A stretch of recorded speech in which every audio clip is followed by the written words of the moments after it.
رب اشرح لي صدری ویسر لي امری واحلل عقدۃ من لسانی یفقہوا قولی۔ آج 22ویں پارے کی تلاوت ہوئی اور سورۃ الاحزاب کی تلاوت شروع ہوئی۔ کل جب ہم بات کر رہے تھے سورۃ الاحزاب کی تو آخر میں ایک بڑی عظیم الشان آیت آئی، اور یہ عظیم المرتبت آیت میرے لیے اور آپ کے لیے ایک بہت بڑا سبق ہے اس آیت میں،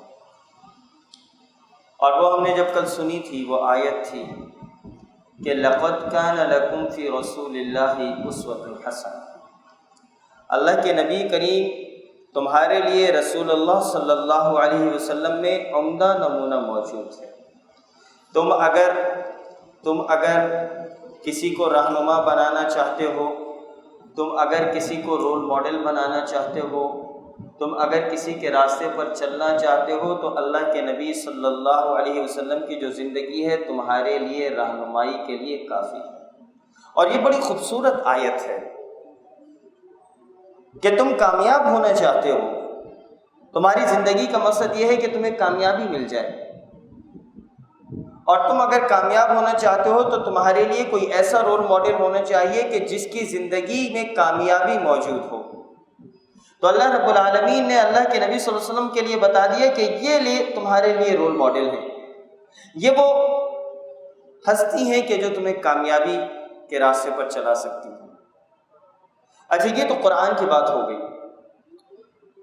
یہاں پر اس کے ضمن میں آپ کے سامنے جو عرض کرنا چاہتا ہوں وہ یہ ہے کہ ہم مسلمان یہ کہتے ہیں کہ اللہ کے نبی صلی اللہ علیہ وسلم بڑی زبردست ہستی تھے اور ہیں، لیکن ایک آدمی غیر مسلم اگر یہ بات کہے تو یقیناً یہ بات بڑی اہم ہے کہ اگر غیر مسلم یہ بات کہنا شروع کر دیں کہ اللہ کے نبی جو تھے وہ ٹاپ لیول کے اوپر تھے، لیڈرشپ۔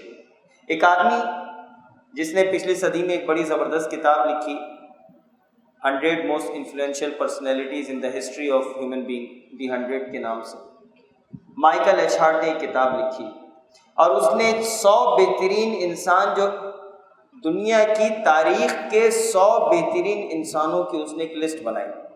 یہ آدمی خود کرسچن تھا، اور اس نے جب یہ کتاب لکھی تو اس نے اس کتاب میں جو سب سے پہلا جو نام دیا وہ اللہ کے نبی صلی اللہ علیہ وسلم کا نام دیا، اور اس نے یہ بات مینشن کی کہ میں خود کرسچن ہوں، ہونا تو یہ چاہیے کہ حضرت عیسیٰ کا نام سب سے اوپر ہوتا، لیکن میں نے جب لوگوں کی زندگی پڑھنا شروع کی، جب لوگوں کو دیکھنا شروع کیا تو اللہ کے نبی صلی اللہ علیہ وسلم کی جو زندگی ہے، اس زندگی کے اندر ورلڈلی لائف جو دنیاوی معاملات ہیں اس کے اندر بھی سب سے ٹاپ پر میں نے ان کو دیکھا، اور جو اسپریچول لائف ہے اس میں بھی سب سے ٹاپ پر میں نے ان کو دیکھا۔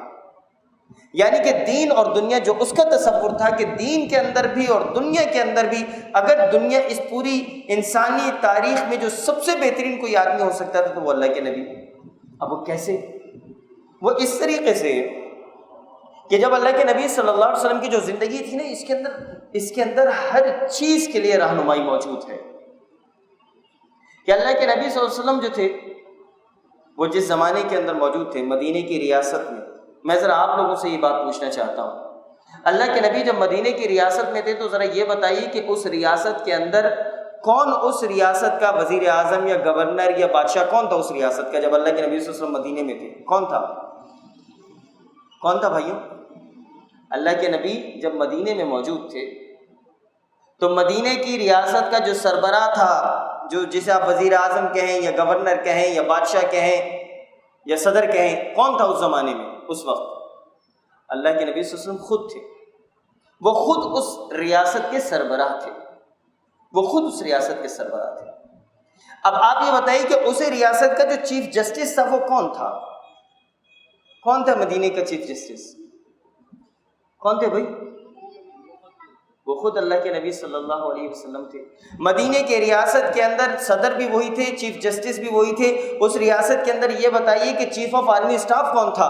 وہ بھی اللہ کے نبی صلی اللہ علیہ وآلہ وسلم تھے۔ اس ریاست کے اندر چیف فائنینشیل آفیسر اگر کوئی ہوگا تو وہ کون تھا؟ وہ بھی اللہ کے نبی صلی اللہ علیہ وسلم تھے۔ اس ریاست کے سوشل ورکر جو سوشل ریفارمر تھے وہ کون تھے؟ وہ بھی اللہ کے نبی صلی اللہ علیہ وسلم تھے۔ غرض یہ کہ دنیاوی معاملات کے اندر جب دیکھا جائے کہ وہ صدر بھی تھے، وہ چیف جسٹس بھی تھے، وہ چیف آف آرمی اسٹاف بھی تھے، وہ چیف فائنینشیل آفیسر بھی تھے، وہ سوشل ریفارمر بھی تھے، وہ سوشل ورکر بھی تھے، وہ ایک بہترین ٹیچر بھی تھے، وہ معلم بھی تھے کہ وہاں پہ اصحاب الصفہ کے جو لوگ آتے تھے وہ خود اللہ کے نبی صلی اللہ علیہ وسلم ان کو تعلیم دیا کرتے تھے، اور بڑی بڑی یونیورسٹیاں جو ہیں اللہ کے نبی صلی اللہ علیہ وسلم کے قدموں میں وہاں پر موجود تھیں، بہترین معلم بھی تھے۔ ان ساری چیزوں کے ساتھ ساتھ اللہ کے نبی صلی اللہ علیہ وسلم یہ نہیں بھولے تھے کہ وہ ایک بہترین شوہر بھی ہیں، وہ ایک بہترین شوہر بھی تھے۔ وہ اپنی بیوی عائشہ رضی اللہ تعالی عنہ کے ساتھ جو تھے وہ دوڑ لگایا کرتے تھے کہ ایک دفعہ دوڑ لگائی اور عائشہ رضی اللہ تعالی عنہ اس دوڑ کے اندر جیت گئیں، اور پھر اللہ کے نبی صلی اللہ علیہ وسلم نے کچھ عرصے بعد دوبارہ اپنی بیوی کے ساتھ دوڑ لگائی تو اللہ کے نبی صلی اللہ علیہ وسلم اس دوڑ میں جیت گئے۔ یہ بیوی کے ساتھ دوڑ ہے۔ روزانہ عصر کی نماز کے بعد اللہ کے نبی صلی اللہ علیہ وسلم اپنی بیویوں کے پاس جاتے تھے۔ وہ یہ نہیں بھولے تھے کہ ان ساری ذمہ داریوں کو ادا کرتے کرتے وہ ایک شوہر بھی ہیں، وہ ایک باپ بھی ہیں۔ وہ حضرت فاطمہ رضی اللہ تعالیٰ عنہ کا بہترین خیال کرتے تھے۔ وہ ایک نانا بھی تھے کہ حسن اور حسین رضی اللہ تعالیٰ عنہ کو اپنی پیٹھ کے اوپر سوار کرتے تھے اور ان کو پیٹھ پر بٹھا کر چلاتے تھے اور کہتے تھے کیا ہی خوبصورت سوار ہے اور کیا ہی خوبصورت سواری ہے۔ تو غرض یہ کہ اللہ کے نبی صلی اللہ علیہ وسلم ہر چیز کے اندر، اگر تم بہترین شوہر بننا چاہتے ہو تو اللہ کے نبی کی زندگی کو دیکھو، اگر تم بہترین باپ بننا چاہتے ہو تو اللہ کے نبی کی زندگی کو دیکھو، اگر تم بہترین بیٹے بننا چاہتے ہو کہ اللہ کے نبی صلی اللہ علیہ وسلم نے کہا کہ کاش میری ماں زندہ ہوتی اور میں عشاء کی نماز پڑھ رہا ہوتا اور میں سورۃ الفاتحہ کی تلاوت کرتا اور میری ماں مجھ سے کہتی اے محمد، اور میں نماز توڑ کر اپنی ماں کے پاس چلا جاتا۔ اگر تم بہترین بیٹا بننا چاہتے ہو، بہترین بیٹا بننا چاہتے ہو تو اللہ کے نبی صلی اللہ علیہ وسلم کی زندگی میں تمہارے لیے نمونہ ہے۔ غرض کہ تم اگر بہترین کاروباری بھی اگر بننا چاہتے ہو تو اللہ کے نبی صلی اللہ علیہ وسلم کی زندگی تمہارے لیے نمونہ ہے۔ تبھی تو اس غیر مسلم نے یہ کہا تھا کہ ان 100 لوگوں کے اندر جو سب سے ٹاپ کے اوپر ہیں وہ اللہ کے نبی کے ساتھ ہے۔ لقد کان لکم فی رسول اللہ اسوۃ الحسنہ، تمہارے لیے، تمہاری زندگی کے لیے بہترین نمونہ اللہ کے نبی صلی اللہ علیہ وسلم کی زندگی کے اندر موجود ہے۔ تم کامیابی حاصل کرنا چاہتے ہو تو ان کے راستے پر چلو گے، تمہیں کامیابی مل جائے گی۔ اس کے بعد 21ویں پارے کی جو آخری آیات تھی، جو 22ویں پارے کے شروع ہونے سے پہلے، وہ آیات کیا تھی کہ دیکھیں جب غزوہ احزاب ہوا، اور یہ غزوہ احزاب جو تھا وہ بڑا سخت تھا، جسے غزوہ خندق بھی کہا جاتا ہے، خندق جس کے اندر کھدوائی، اور کل ہم نے اس کا تذکرہ بھی کیا۔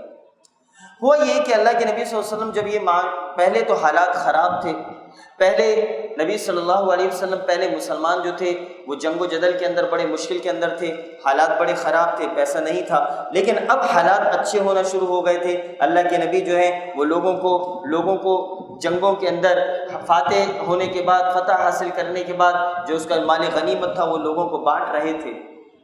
تو اللہ کے نبی کی جو بیویاں تھیں انہوں نے یہ دیکھا کہ اللہ کے نبی تو سب کو بانٹ رہے ہیں، پہلے حالات خراب تھے تو ہم بھی خاموش تھے، لیکن اب تو اللہ کے نبی سب کو بانٹ رہے ہیں، اب ہمارے بھی جو نان نفقہ ہے اس میں بھی تھوڑا سا اضافہ ہو جائے۔ جب انہوں نے اللہ کے نبی صلی اللہ علیہ وسلم سے بات کی تو اللہ کے نبی کو یہ بات بہت ناگوار گزری، اور اللہ کے نبی نے اپنی بیویوں سے 1 مہینے تک قطع تعلق کر دیا کہ وہ دنیاوی اسباب اور مال مانگتے ہیں۔ اللہ کے نبی نے 1 مہینے تک۔ اب یہاں پر یہ قرآن کی جب آیتیں آئی ہیں کہ یا ایھا النبی قل لازواجک ان کنتن تردن الحیاۃ الدنیا، اے نبی کریم صلی اللہ علیہ وسلم آپ اپنی بیویوں کو کہہ دیجئے کہ اگر تم دنیا کی زندگی چاہتی ہو، دنیا کی زینت اگر چاہتی ہو، فتعالین امتعکن واسرحکن سراحا جمیلا، تو آؤ میں تمہیں کچھ دے دلا دوں اور تمہیں اچھائی کے ساتھ رخصت کر دوں۔ تم دنیا کی زندگی لینا چاہتی ہو، جب انہوں نے سوال کیا تو اب جواب اللہ تعالیٰ دے رہا ہے کہ اے نبی ان کو بول دیجئے کہ اگر یہ دنیا کی زینت اور دنیا کی زندگی کے معاملات کو چاہتی ہیں تو آؤ میں تمہیں کچھ دے دلا دوں اور تمہیں رخصت کر دوں. اور وَإِن كُنتُنَّ تُرِدْنَ اللَّهَ وَرَسُولَهُ وَالدَّارَ الْآخِرَةَ، اور اگر تمہاری مراد، اگر تم اللہ کو، اس کے رسول کو اور دار آخرت کو چاہتی ہو تو تم میں سے نیک کام کرنے والیوں کے لیے اللہ تعالیٰ نے بہت زبردست اجر رکھا ہوا ہے. یعنی کہ یہاں پر اللہ تعالیٰ نے یہ آپشن علماء بیان کرتے ہیں کہ اللہ کے نبی کی بیویوں کو دے دیا، صلی اللہ علیہ وسلم کی بیویوں کو دے دیا کہ اگر آپ ساتھ رہنا چاہتی ہیں اسی حال کے اندر تو ٹھیک ہے، اگر وہ آپ اللہ، اس کے رسول اور دار آخرت چاہتی ہیں تو ٹھیک ہے، اور اگر آپ دنیاوی زندگی چاہتی ہیں تو یہ آپشن آپ کو دے دیا گیا ان بیویوں کو، امہات المومنین کو، کہ وہ اللہ کے نبی کو طلاق دے دیں اور وہ چلی جائیں. اور اللہ کے نبی صلی اللہ علیہ وسلم نے حضرت عائشہ سے کہا کہ عائشہ اب مرضی تو تمہاری ہے، ہاں، لیکن کوئی فیصلہ کرنے سے پہلے اپنے باپ ابو بکر سے مشورہ کر لینا. بھئی آپ دیکھ رہے نا، آپشن دے دیے نا، اللہ نے آپشن دے دیے کہ بھئی تم رہنا چاہتے ہو تو ٹھیک ہے، نہیں رہنا چاہتے تو تمہیں کچھ دے دلا کے رخصت کر دیا جائے گا. تو آپشن اب تمہارے پاس ہے، کوئی فیصلہ کرنے سے پہلے اپنے ابا ابو بکر سے مشورہ کر لینا. تو عائشہ رضی اللہ عنہ نے کہا کہ واہ یا رسول اللہ، واہ، اللہ کے لیے، اللہ کے رسول کے لیے اور آخرت کے لیے میں اپنے ابا سے مشورہ کروں. سبحان اللہ. تو انہوں نے تقوی کی زندگی، زہد کی زندگی، اس کو اختیار کیا اللہ کے نبی صلی اللہ علیہ وسلم کی ساری بیویوں نے. اور آپ کو کیا بتائیں کہ ہمیں تو اللہ کے نبی کی زندگی کا کچھ پتہ نہیں ہے. جس وقت اللہ کے نبی اس دنیا سے رخصت ہو رہے تھے، ایک بہت بڑی عظیم الشان ریاست قائم ہو چکی تھی.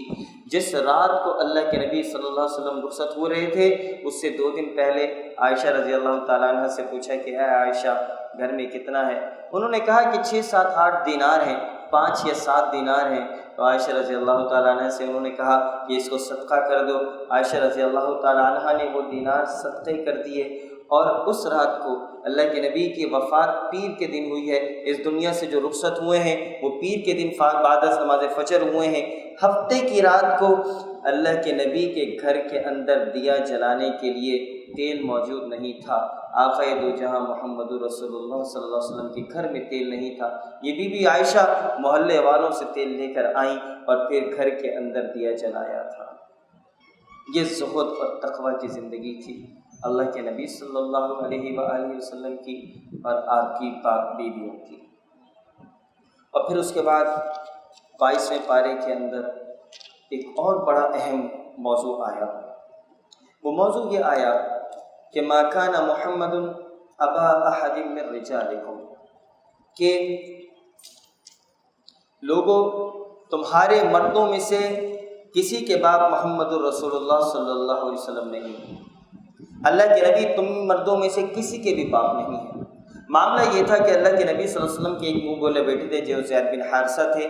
تو اس زمانے میں منہ بولا بیٹا جو تھا اس کو اصل بیٹا مان لیا جاتا تھا.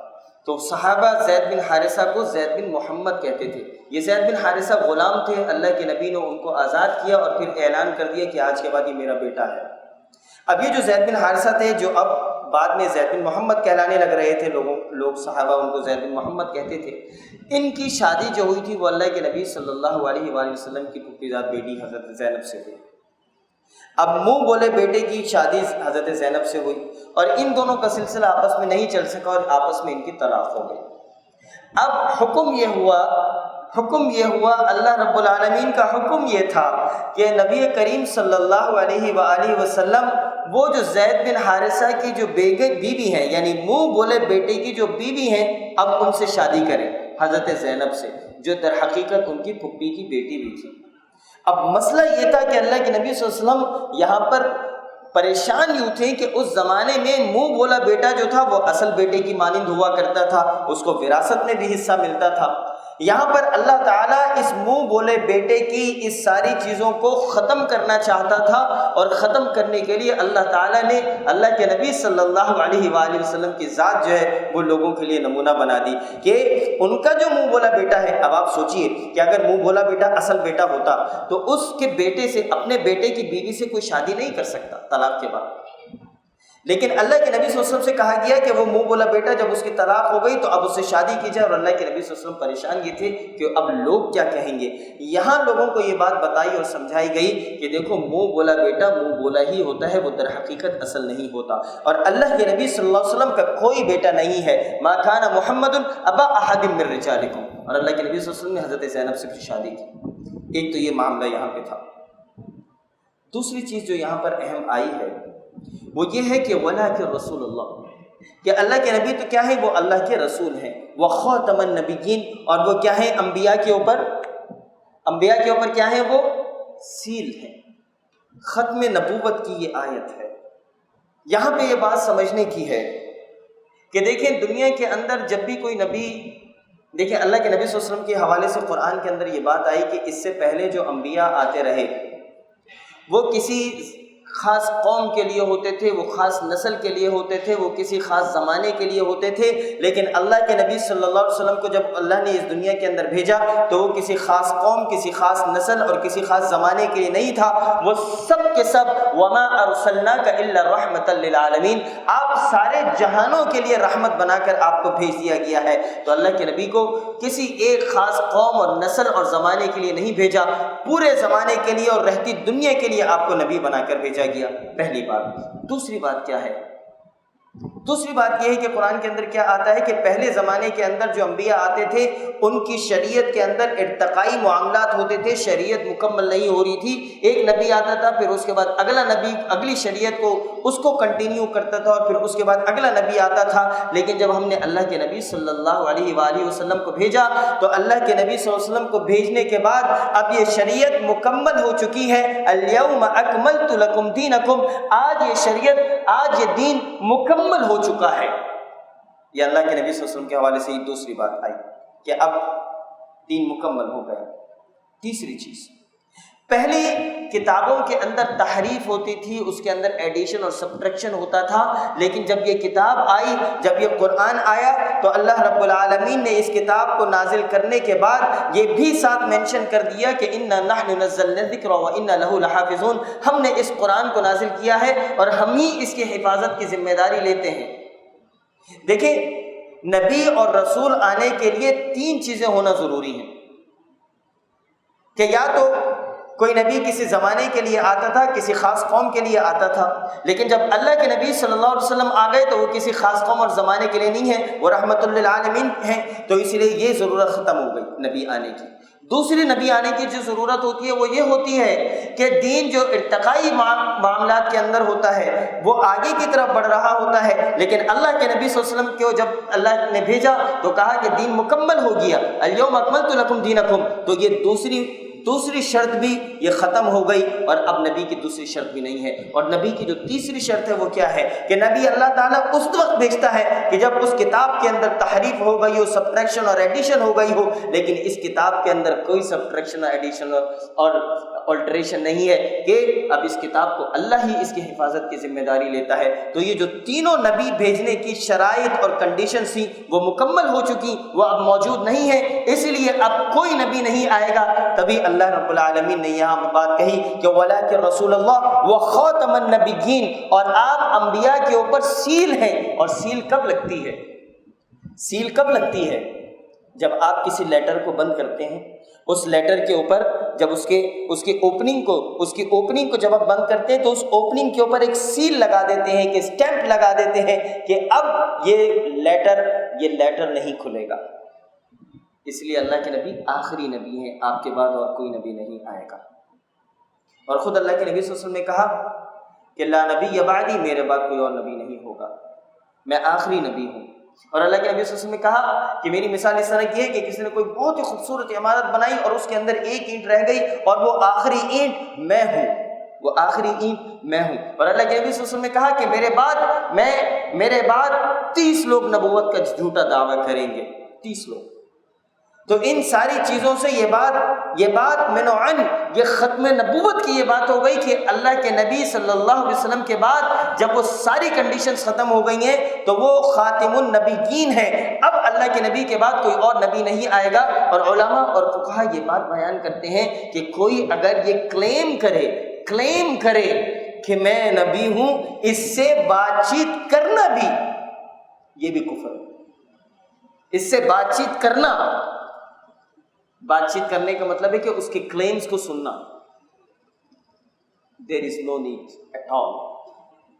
اس میٹر کے اوپر اب کوئی معاملہ نہیں ہوگا، ختم نبوت ہے، اب کوئی اور نبی نہیں آ سکتا۔ اور پھر اسی کے بعد اگلی آیت آگے جو اللہ رب العالمین کے حوالے سے بیان کی گئی، آیت نمبر 56، کیا خوبصورت آیت ہے۔ اللہ رب العالمین بیان کرتے ہیں، اپنے حوالے سے بیان کرتے ہیں، انبیاء ایک نبی کے لیے اللہ تعالیٰ خود بیان کر رہے ہیں اور فرشتوں کے لیے بارے میں بھی کہہ رہے ہیں کہ ان اللہ وملائکتہ یصلون علی النبی، بے شک اللہ اور اس کے فرشتے نبی کریم صلی اللہ علیہ وآلہ وسلم کے اوپر درود بھیجتے ہیں۔ بے شک اللہ اور اس کے فرشتے درود بھیجتے ہیں۔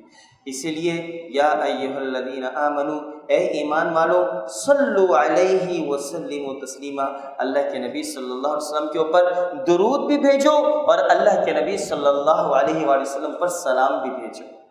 یہ درود بھی بھیجو اور سلام بھی بھیجو کہ یہ فرشتے بھی اللہ کے اوپر، اللہ کے نبی پر درود پڑھتے ہیں اور اللہ خود اپنے نبی کے اوپر درود پڑھتا ہے۔ سبحان اللہ۔ اور یہ کام، یہ بڑے رتبے والوں کا کام ہے کہ جو اللہ کے نبی صلی اللہ علیہ وآلہ وسلم کے اوپر بار بار درود بھیجتے چلے جاتے ہیں۔ اور ایک صحیح حدیث میں اس طریقے سے بھی ہے کہ ایک صحابی آئے، ان کا کہ یا رسول اللہ، میں اپنی دعا میں 1/3 حصہ آپ کے لیے اگر درود کروں تو کیسا ہے؟ اس کا مفہوم اسی طریقے سے ہے۔ تو اللہ کے نبی نے کہا کہ تھوڑا اچھا ہے، تھوڑا اور بڑھا لو۔ تو کہا یا رسول اللہ کہ اگر میں اپنی آدھی دعا آپ پر درود کروں اور آدھی اپنی، تو اللہ کے نبی صلی اللہ علیہ وسلم نے کہا یہ بھی بہتر ہے لیکن تھوڑا اور بڑھا دو۔ وہ کہا کہ یا رسول اللہ اگر میں پوری دعا میں ہی درود پڑھوں تو پھر یہ کیسا ہے؟ تو اللہ کے نبی صلی اللہ علیہ وسلم نے کہا یہ تو بہترین ہے۔ اور اس کا مفہوم اسی طریقے سے ہے کہ اللہ کے نبی نے پھر اس کے بارے میں یہ بات بولی کہ جب تم پوری کی پوری دعا کے اندر درود کرو گے تو تمہارے دل کے اندر جو کچھ ہے رب العالمین اس کو بھی تمہیں عطا کر دے گا۔ وہ بھی جو تم مانگنا چاہتے تھے تم نے نہیں مانگا اور تم درود پڑھتے رہے پیارے حبیب صلی اللہ علیہ وسلم کے اوپر، تو اللہ تعالیٰ جو تمہارے دل کی جو ضرورت تھی اللہ تمہاری وہ ضرورت بھی پوری کر دے گا۔ اور یہ بہت پاورفل ذکر ہے۔ اللہم صلی علی محمد وعلی آل محمد وبارک وسلم۔ اس کے بعد سورۃ الاحزاب کی جو آخری آیت آئی، 72ویں آیت، آخری سے تھوڑی سی پہلے، کہ ان عرضنا الامانۃ علی السماوات والارض والجبال، کہ ہم نے اپنی امانت کو، امانت کا مطلب کیا ہے اس قرآن کو، ان عرضنا الامانۃ علی السماوات والارض والجبال، کہ ہم نے اس امانت کو آسمانوں کے اوپر، زمین کے اوپر اور پہاڑوں کے اوپر ان سے بات کی اور پہاڑوں کو پیش کیا، فَأَبَيْنَ أَن يَحْمِلْنَهَا، لیکن سب نے اس کے اٹھانے سے انکار کر دیا، وَأَشْفَقْنَ مِنْهَا وَحَمَلَهَا الْإِنسَانُ، اور اس سے ڈر گئے مگر انسان نے اسے اٹھا لیا۔ اب یہ انسان کی ذمہ داری ہے۔ آپ یہ اندازہ کیجئے کہ آسمان، یہ زمین اور یہ ساری جتنی پہاڑ، انہوں نے اس قرآن کی ذمہ داری کو اٹھانے سے انکار کیا، لیکن اس انسان نے اس قرآن کی ذمہ داری اٹھائی ہے۔ یہ میری اور آپ کی ذمہ داری ہے کہ اس امانت کو اور لوگوں تک ہم پھیلائیں اور لوگوں تک پہنچائیں۔ اس کے بعد سورہ سبا کی تلاوت کی گئی، اور سورہ سبا کے اندر حضرت سلیمان علیہ السلام اور قوم سبا کا اس کا تذکرہ ہے۔ یہاں پر ایک خاص چیز، پوچھئے کہ تمہیں زمین اور آسمانوں اور زمین سے روزی کون پہنچاتا ہے، آیت نمبر 24۔ خود جواب دیجئے کہ اللہ تعالیٰ۔ سنو، ہم یا تم یا تو یقیناً ہم یا تم تو یقیناً ہدایت پر ہے یا کھلی گمراہی میں ہے۔ یہ لوگ، ان کو رزق کون دیتا ہے؟ یہ ہم دیتے ہیں یا تم دیتے ہو؟ پھر اگلی آیت میں کہہ دیجئے کہ ہمارے کیے ہوئے گناہوں کی بابت تم سے کوئی سوال نہ کیا جائے گا، نہ تمہارے اعمال کی باز پرس ہم سے کی جائے گی۔ انہیں خبر دے دیجئے کہ ہم سب کو ہمارا رب جمع کر کے پھر ہم میں سچے فیصلے کر دے گا، وہ فیصلے چکانے والا ہے اور دانا ہے۔ کہہ دیجئے اے نبی کریم صلی اللہ علیہ وسلم کہ اچھا مجھے بھی تو انہیں دکھا دو جنہیں تم اللہ کا شریک ٹھہرا کر اس کے ساتھ ملا رہے ہو۔ ایسا ہرگز نہیں، بلکہ وہی اللہ ہے غالب اور وہی حکمت والا ہے۔ ہم نے آپ کو تمام لوگوں کے لیے وما ارسلناک الا کافۃ للناس بشیرا ونذیرا، ہم نے آپ کو تمام لوگوں کے لیے خوشخبریاں سنانے والا اور ڈرانے والا بنا کر بھیجا ہے۔ ہاں مگر یہ صحیح ہے کہ لوگوں کی اکثریت بے علم ہے۔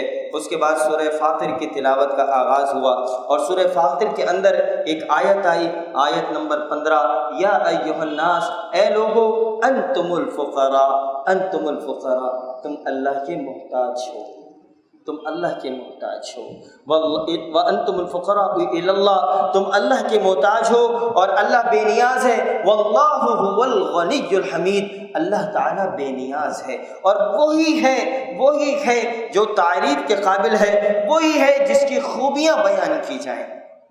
اللہ فرماتا ہے کہ تم فقیر ہو، یہ سب کچھ ہماری وجہ سے ہے اور ہم ہی تمہیں عطا کرتے ہیں۔ اللہ رب العالمین سے دعا ہے کہ اللہ تعالیٰ مجھے اور آپ کو قرآن و سنت کی بات سمجھنے کی توفیق دے۔ اقول قولی ھذا استغفر اللہ لی ولکم ولسائر المسلمین والحمد للہ رب العالمین۔ جزاکم اللہ خیرا۔